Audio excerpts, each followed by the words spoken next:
Bonjour, nous sommes Denise et Thierry Guardiola du site internet vacances-danse.com. Aujourd'hui, on va voir un enchaînement des tangos avancés et il y aura un petit tour, un début sympa et surtout à la fin, on va travailler un adorno que j'aime beaucoup, qui est très joli pour les filles et qui est un petit peu technique. Voilà. Muy lindo. À tout de suite.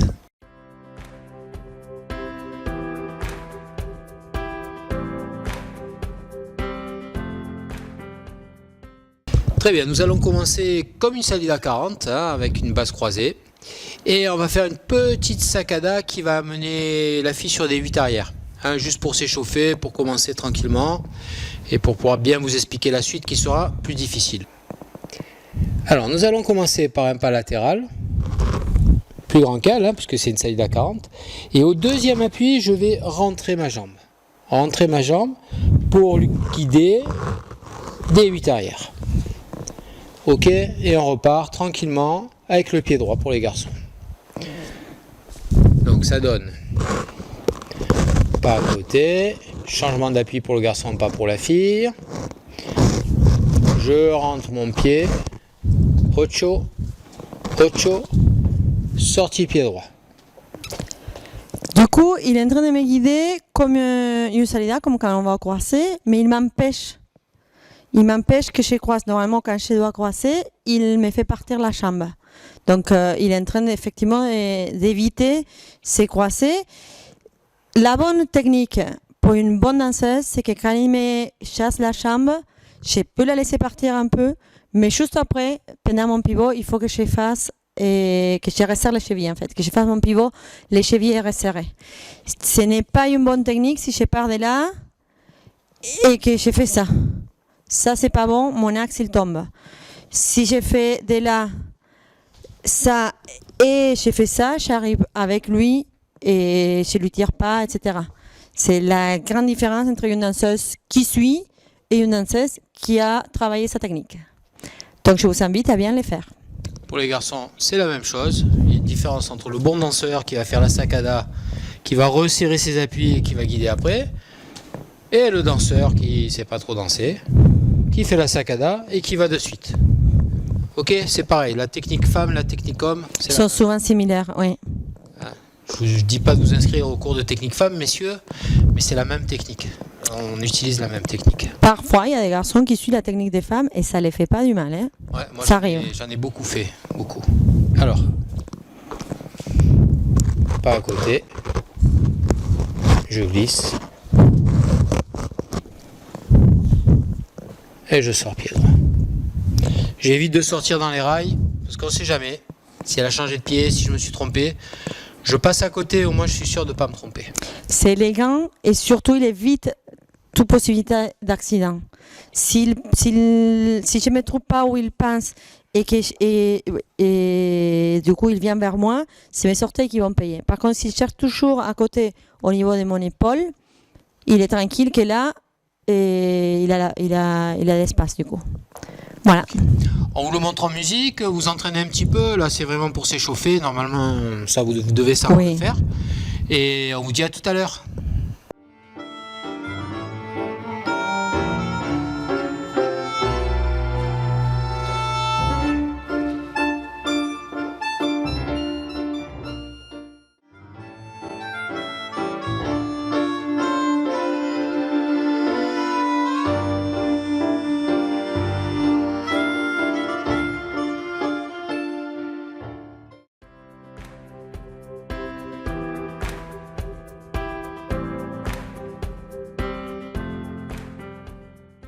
Bien, nous avons vu que nous dévions la fille sur un 8 arrière.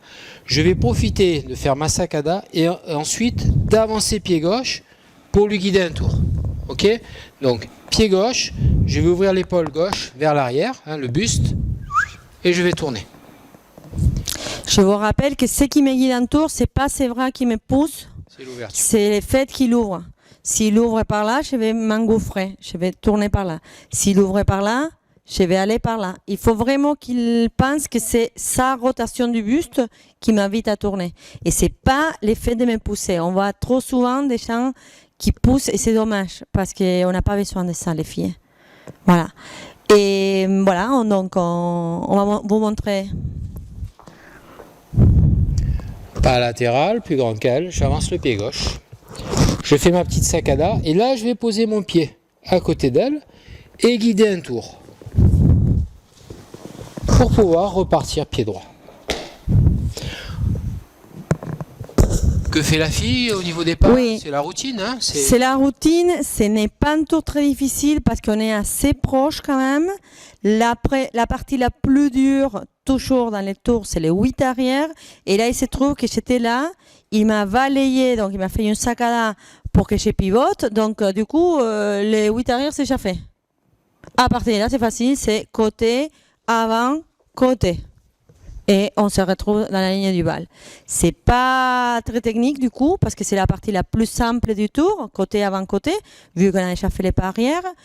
Et j'ai besoin de les faire toujours. L'idée, c'est toujours de faire les tours complets en 4 pas. Mais comme on a déjà commencé là, et après, voilà, et on est assez proche, donc c'est pas, je ne dois pas faire des pas déchirants. C'est à vous de calculer et la taille des pas. Mais tranquillement, on peut arriver, sans beaucoup d'efforts. 4 pas pour faire le tour du garçon? Oui, pour tourner autour du garçon. Alors. Voilà. El giro en espagnol. Changement de pied, petite saccada.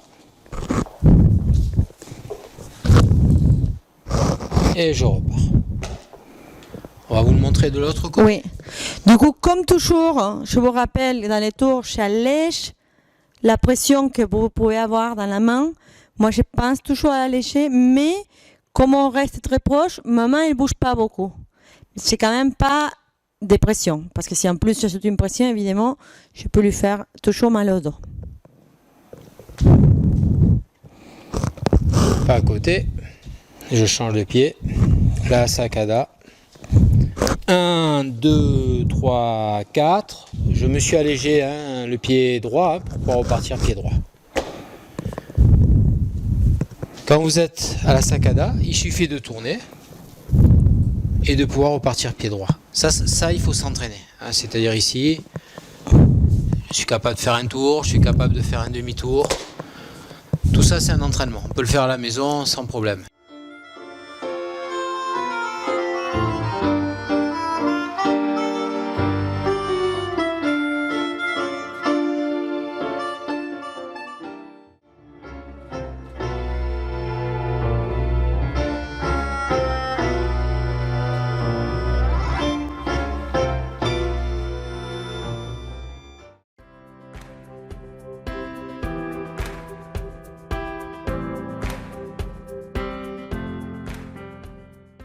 Bien, j'espère que vous avez bien travaillé cet exercice. Nous allons le continuer. Oui. Mais avant, on va faire un atelier de 8 arrières pour que la fille puisse faire la donne.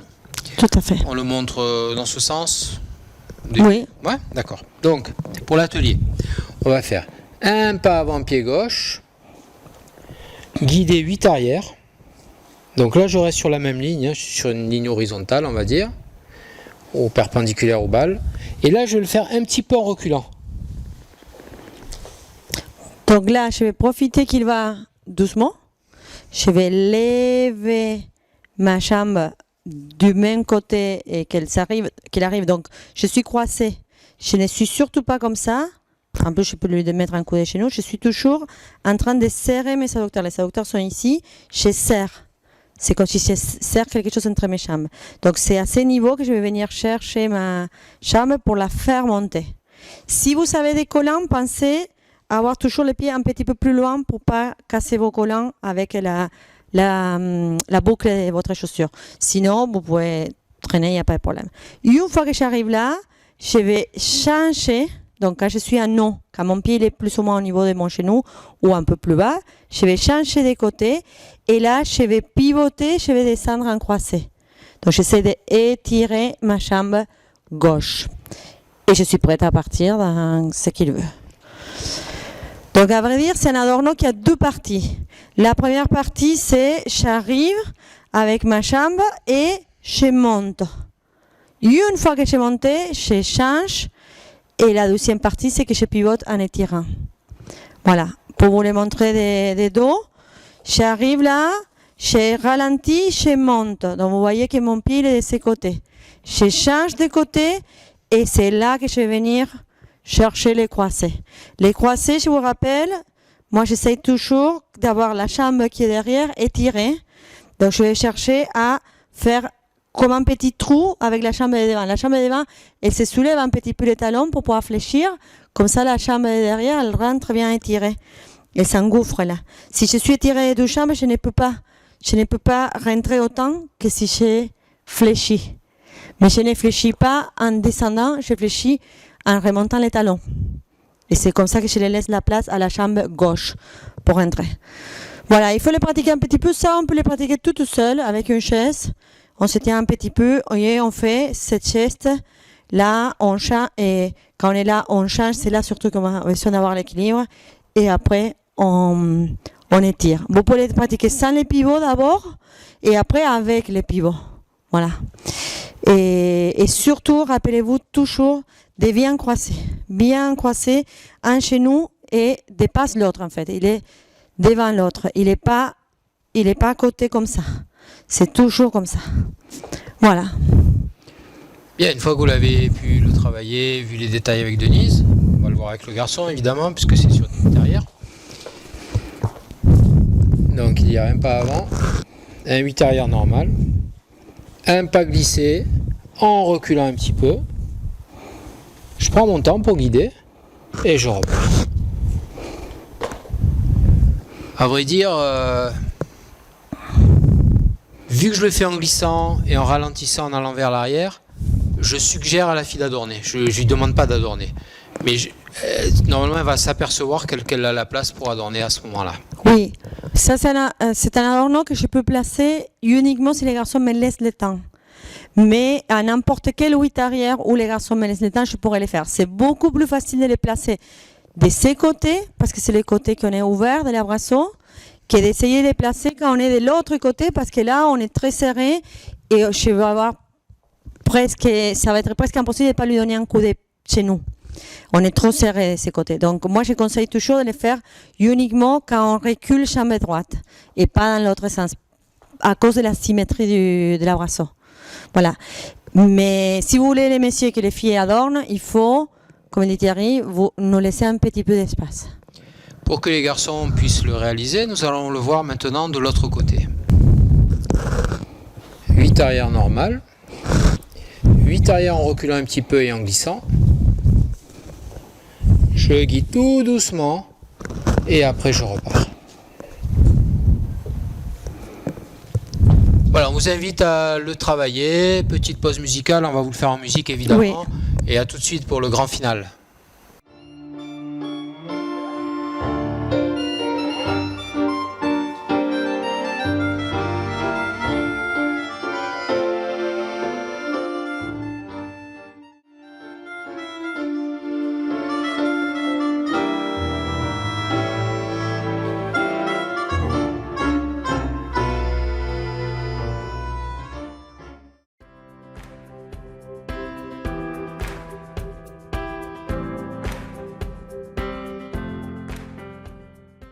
Bien, vous avez vu l'exercice, hein, les 8 arrières.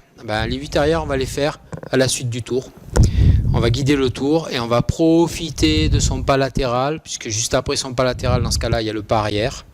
Donc ça va être facile de guider 8 arrières et après de faire le romantico en reculant vers l'arrière avec son 8 arrière. Hein. Donc on vous le montre. Pas à côté.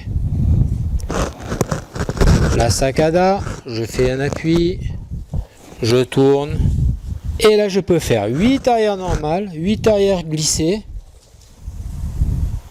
je sens qu'elle adorne, et je repars pied droit. On va vous le remontrer de l'autre côté.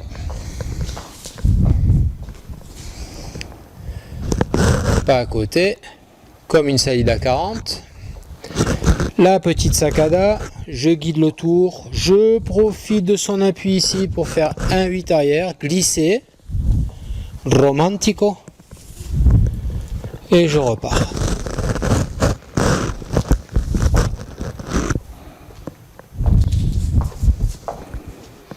Pour les filles, ça... C'est tout. Hein, Il y a le seul conseil qu'on peut ajouter, c'est les garçons doivent essayer d'un petit peu ralentir pour nous laisser la place. C'est à nous aussi de les faire calmement. C'est un adorno qui n'est pas du tout joli si je les fais vite. Il faut vraiment que je prenne mon temps. Même si les garçons ils me guident avec un peu de tranquillité, je peux aussi lui montrer que attends-moi, je prends mon temps. Tout simplement, voilà, en allant doucement. Au niveau de la jonction entre le tour et le 8 arrière, je fais une respiration. Du coup, ça l'aide à faire son pivot sur le 8 arrière et je la guide. Juste une petite respiration, vous gonflez un peu la poitrine, vous vous tenez droit et ça passe. Oui. On va vous le faire en musique. On vous rappelle que vous pouvez suivre nos stages un peu partout, hein, oui. sur vacances-danse.com. On espère vous voir, on espère que vous allez pouvoir travailler avec nous, pas qu'à distance. Et sinon, il y a aussi les cours privés sur webcam. Via Internet, oui, avec lesquels vous pouvez travailler cette séquence ou une autre et de temps en temps valider les contenus. Et en prenant un cours particulier avec nous, vous allez comprendre qu'il arrive à très bien vous corriger, à vous améliorer. Et ça demande un travail à vous, mais on peut arriver à des très bons résultats. Voilà, il y aura des petites surprises, des vidéos surprises sur YouTube. Donc abonnez-vous. Si vous abonnez, ça nous permet d'avoir plus de possibilités d'utiliser YouTube. Si on n'est pas beaucoup d'abonnés, ça va être beaucoup restreint et on ne pourra pas faire autant de vidéos que ce qu'on voudrait. Et voilà, on vous demande de vous abonner et on vous dit à bientôt. Au revoir.